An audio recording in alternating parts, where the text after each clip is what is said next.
So today is 1:15:25, and we want to talk about buying a used car, let's say on Craigslist or Facebook or someplace. So obviously you need to stereotype the owner when they come and they tell you that the car has no accidents, then that already has a red flag. So you always want to question that statement. And if you go to a dealer and buy a used car certified, the salesperson has no idea. So you need to know for yourself. So some of the things you look for is the gaps. All the gaps kind of have to look the same. And then if the car is super clean on the outside, the wheels are nice and oily, and the engine is immaculate condition, those are really flag. Of course, the other thing is you need to look for your tires. So if the tires worn out evenly, great. If the tires are new, you won't know if they're worn out evenly because they're new. Hypothetically, the car can get into a car accident. One of the wheels isn't exactly straight, like left or right, or tilted in and out, or one's forward and one's backward. All those three angles have names. So you can get the alignment. Sometimes you cannot, and then you have to put in a kit. But ultimately, one quick way is to put like a finger here. So if you got 4 gaps here, relatively, it should be at least 4 gaps on the other side. And so if it's not, and it's like a big difference, then why? So having old tires is good. Then all these gaps, maybe get a key. Let's see if we can open the door to this car so we can talk about more about the things to look for. And then all these headlights, if one's new and one's old, of course, you know that one got changed. And then whatever brand it is, it will say like Nissan or Toyota. And for windows, it will also say like Nissan or Hondas. And there's another brand called PPG. That's like an aftermarket brand. Then the windows got replaced. So all those questions have to be asked, like anything wrong with the cars, any leaks. So let's go ahead and open this door up. All right. So the minute I open the door, I feel it. It's not supposed to push out too much, and I'm not supposed to drag it out. So this door feels great. The more doors you open, and so if this was going boom, that's no. And of course, look for the gaps. Now go to the other side and do the same, and those doors all need to feel good. And of course, stand here and look at all the gaps. Look at all the paint. It needs to match. And a lot of, and see here, and if they ever got a window replaced, there's going to be windows everywhere that the person never will clean good. And just ask them, like, hey, do you ever got your windows replaced? Now, a lot of cars, they'll have VIN numbers. I don't know about these ones, but like a lot of Toyotas and Hondas, they'll have a VIN number everywhere. And so that VIN number over there will match all these VIN numbers. So usually if a car is newer and it gets into a salvage title and you have to bring it to the CHP to get a sticker for your car, the DMV, the CHP people want to know, okay, so this car is this body part and this car has a different VIN number. Why is there a discrepancy? You need to show them like a dismantler receipt showing that you bought it somewhere. Like, oh, I bought this door and the VIN number is different from the main car is because I bought it from a dismantler. Here's the receipt. So the VIN number I'm talking about, let's say this one is 7481. Your whole car, everything needs to be 7481. Well, obviously this car doesn't have those VIN numbers, but let me just show you my car real quick. My car is a Honda. Here's the VIN number. It's 7121, and my VIN number, the last one, is 7121. So that sticker would be on my hood, it would be on my tailgate, will be a lot of places. So that's one of the things you need to look for. And then, is there a way to open up the hood or something? Okay. All right, let's open the hood. So obviously, cars love to get either front-end accidents more than rear-ended. So let's open the hood. This car doesn't have it. It does have an engine. Okay. So now let's put a stick up here. All right. So when a car gets into a front end accident, things are not going to line up. And then you look at these bolts here.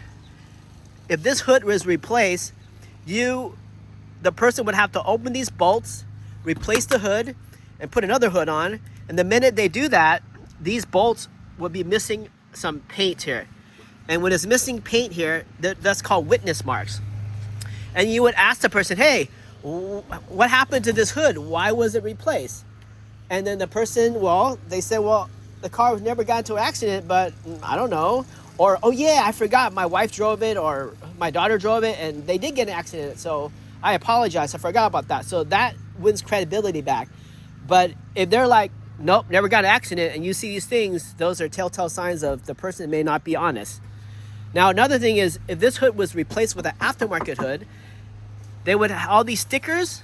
They would have to transfer the stickers over from the new car to the old car. And when they transfer it over, it may not look the same, or they couldn't be able to buy these stickers from the dealer to put on new ones.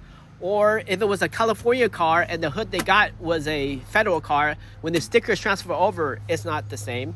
You're like, hey, did you buy your car new in California? Yeah, well, how come it says like federal here? It doesn't say California car.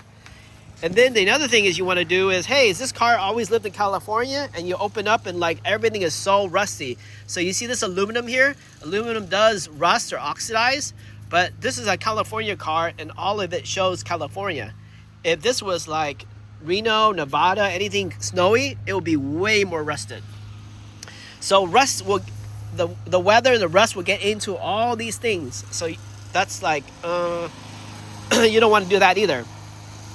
And then, of course, they're going to give you a Carfax or all those VIN things.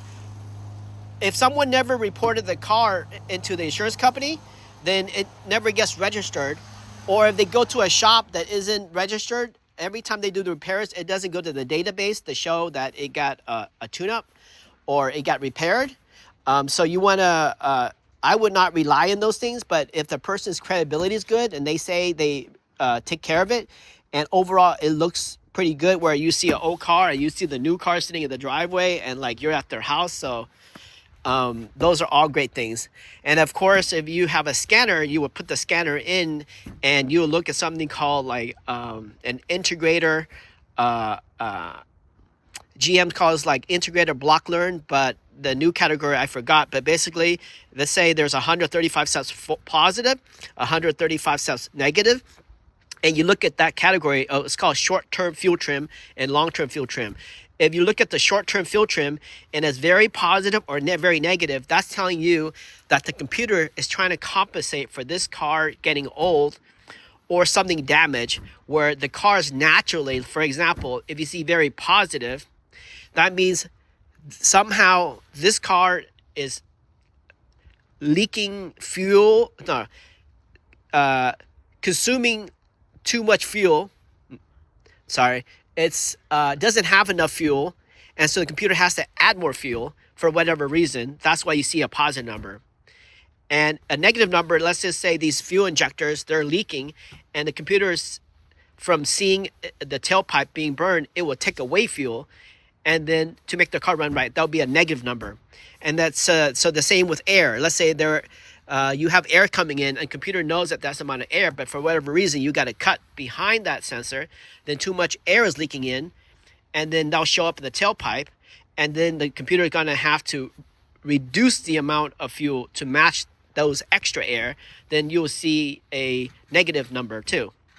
So understanding long-term and short-term fuel trim, and the only difference between short-term and long-term is there's two sets of categories, 135 positive, 135 negative in the short. Again, 135 positive, 135 negative in the long term. And then every time you move all your steps in the short term, the short term will just go back to 0, and one of those numbers will go over to the positive one. And if the short term goes all the way positive again, and that's over its category, it will go back to 0, and then it'll go to number 2. So that's for the short term, long term buying a used car. And then another big stuff is when you want to roll up windows up and down. as the windows go up and down, they should all go up and down relatively smooth and same rate. If one is like going down way slower than the other, it could be the weather still is bad, or did something happen to the door? Did they get replaced? And then, of course, reminder, gaps are important again. And all these witness marks inside, the black screws, they should all not be missing the paint. And of course, when you drive the car on the freeway and you let go, if it pulls left or right, you got to notice that. Maybe it's the road, the crown of the road, go to another area. And then if you turn a left a lot and you hear a click, click, click sound, that means your CV boot on the right side is bad. And if you, vice versa, if you turn to the right and you hear a click, click, click sound, that means the CV boot on the left is compromised. Don't forget to use the heater and the AC. Very important. And use it for a while too. So because the heater is very, very important for the car. What else? A lot of the clear coats on the hotter area cars, it will come out. I mean, if you don't care about the cosmetics, and the clear coat is negotiable. Another way to buy the car is, let's say you really like the car, price is good, everything's good. Try to get the car to a mechanic so they can lift it up and look underneath. I would say 40% of the car is from the top, and there's a lot you can see in the bottom. And having it go up is a great thing. If not, you can drive it like half on the curve. So let's say how this white car is parked. If you can get on the curb, half of it, and then bring some cardboard to go underneath, and you know what you're looking for, that could be helpful. But ultimately, looking underneath will tell you a lot of things. If you want to bring it to the mechanic, maybe say, hey, if I take your car, can I give you a $150 deposit to take your car? If the person is agreeing, you're like, okay, if I don't buy the car, you can have the $150, or do something like that, because then you don't have to bother their time, and plus they're trusting you with their car. So you got to build this trust for them for you to take their car, or tell them to meet at the mechanic shop and you guys both look it out. And then when the mechanic looks at it, they can say, oh, you know what? There looks like this car needs that, this, and that, and it's like $2,000 worth of maintenance. So you tell the owner, if you really like the car, hey, I like the car, but it costs $2,000 to maintain it. Why don't you take half of the expense? I take the other half. So lower the car by $1,000. So that's another fair way of looking at it. And then, of course, if you know your angles, if you look at the tires and you see the way they wear, you can know which angle is bad. Technically, the names are like, if the tire is pointing left and right wrong, those are called toe. And if the tire is tilted totally in and tilted out, that's called camber. And if one tire is forward and one tire is backward, that's called caster. And out of those three angles that I mentioned, in the back, you may only have one adjustments. In the front, you may only have two adjustments. The other one, if it cannot be adjusted, you have to buy a kit to adjust it. So that's why when you get a car accident tire, that's the headache. And maybe they don't want to replace like a lower control arm to fix it. So then if you buy that car, you probably should buy like lifetime alignment, because you're going to go to the shop often. Every time you put a new part in there, you're going to get it aligned again and again. Now for salvage title cars, if you don't know cars, I would stay away from salvage title cars. But if you know the owner, and let's say somebody came in and graffitied or cut the interior, or the radio got smashed, and like radios are like $1,000, so it can total a car. But if you know the history very well, it may be okay to buy a salvage title car, but you need to know the owner and the history. But if you don't know cars very well, I would just stay away from salvage title cars. Those are the ones where people go, somebody trades a car in or a wrecked car, and then they buy it, and they can take like 3/4 of the car, and the other 1/4 came from another car, and then they can weld it together, and they'll make it really, really good. Or it could be in a flood damage, or like the sunroof broke in like a hailstorm in Texas, and then water is leaking in, and then they fix it, but afterwards that water will be in there. It doesn't show up now, but it can show up in 2 years, and you start getting weird problems. So anything with salvage title cars, if you don't know them, you're just taking a risk with many other things. You would have to open up plastic and see like levels of water, and then it'll get a headache later. In general, if I was to buy a salvage title car and they put in 10,000 for the car, I would immediately go to half 5,000 and then go up a little bit. And let's just say a salvage title car, the new one, a good one might be worth 15 and they're selling for 10. Another rule of thumb is if a car is too low in price, given the time I have in life and things right now, I would just walk away from it. Like if it's too low and I don't know the owners and the reason, it's just not good. Just get an average price car that's around Kelley Blue Book. And if they're honest and you really like that car, either pay the market price or slightly higher to get a car that without headache. Because that little extra $1,000 that you save here, $1,500 you take there, but you got to keep on bringing it to the mechanic. It's just another headache in life. So don't always just look at the car. Oh, it's 3,500 and this other, and the new one's like 5,000, and I'm just gonna go with 3,500. It doesn't work like that in cars, especially if you don't know them and you got to pay somebody to fix it. What else can I say about a car? Well,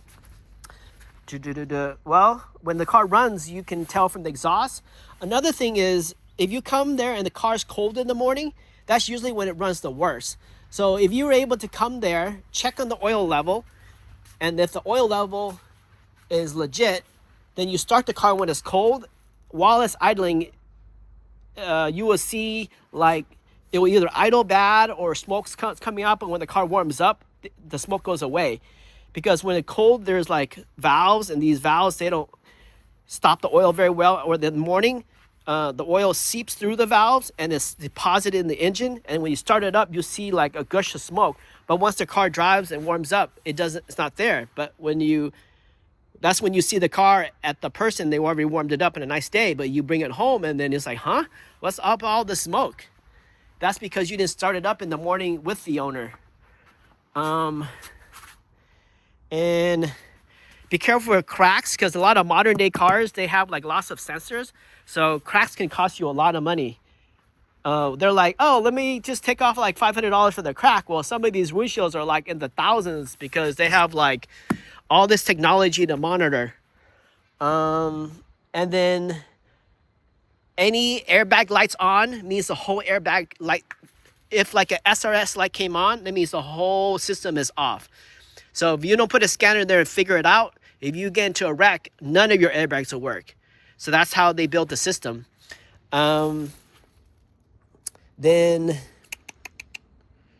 that's about it. When you hit the brakes and you drive, if the steering wheel shakes, then you need a brake job, because these rotors are warped. Brake jobs are relatively simple things. If you see the brake fluid go down and the person hasn't filled it up, that's just because the pads are wearing out. Now, if they filled it up, then you would not know, but ultimately you can probably try to see the outside, look at the pads, but pads are just like shoes. They just wear out, so that's normal. And then headlights. If another telltale sign is if you stand here and you shine the beam, if it's at your belly button, it should be relatively at your belly button. Because when the car gets to a car accident, they're supposed to bring it to a place to get aimed. And then if it's that bad, they would have to get a brake and lamp certificate. But a lot of the shops, they may not check it. They'll just give the person a brake and lamp because they're buddies. But ultimately, when you're driving the freeway at night, you'll see one light really like in somebody's eye and the other person on the ground. And then also look for water. A lot of the damaged lights, they'll have water seep through in there, and you can see the water. And you're like, well, what happened to that? Well, some OEM stuff have it, but a lot of aftermarket stuff, after a while, the water will leak in. And then, of course, look for all these stickers. A California car would say, like, vehicle emission control information. Well, I don't know about this one, but a lot of them will say, like, California car. And I think I'm just going to... And the coolant is quite important. Open up your coolant. Make sure it's green and fresh. If you see rust water, you're like, oh, no. So the cooling system is another system that a lot of computer control stuff is tapped off of it, and it'll create havoc. If the person doesn't change their coolant and if they had a leak or something, it may not be green. and coolant is quite important on every car. Brake fluid, they tell you to replace it like every 3 to 5 years. That's iffy. I've seen people don't change it for 20 years, and it's still work. I mean, technically, every time you have old brake fluid, they're absorbing water, and then the water gets into the into the brake fluid, and it makes microscopic pits. And then every time you hit your brakes, a rubber piston travels in and out of a metal cylinder, and if the metal or the aluminum has microscopic pits, those pits are like castles. And every time the rubber goes, it cuts a little bit of groove in the rubber. And as it keeps on doing that, then the rubber will finally give out. And then when you compresses the brake, then the oil just doesn't get compressed, and then your foot goes in. But we have dual diaphragm stuff, and then we even have electric assist. So I mean, when it gets that bad, you still live, but you just have to repair it. What else can I say? AC is a real iffy thing.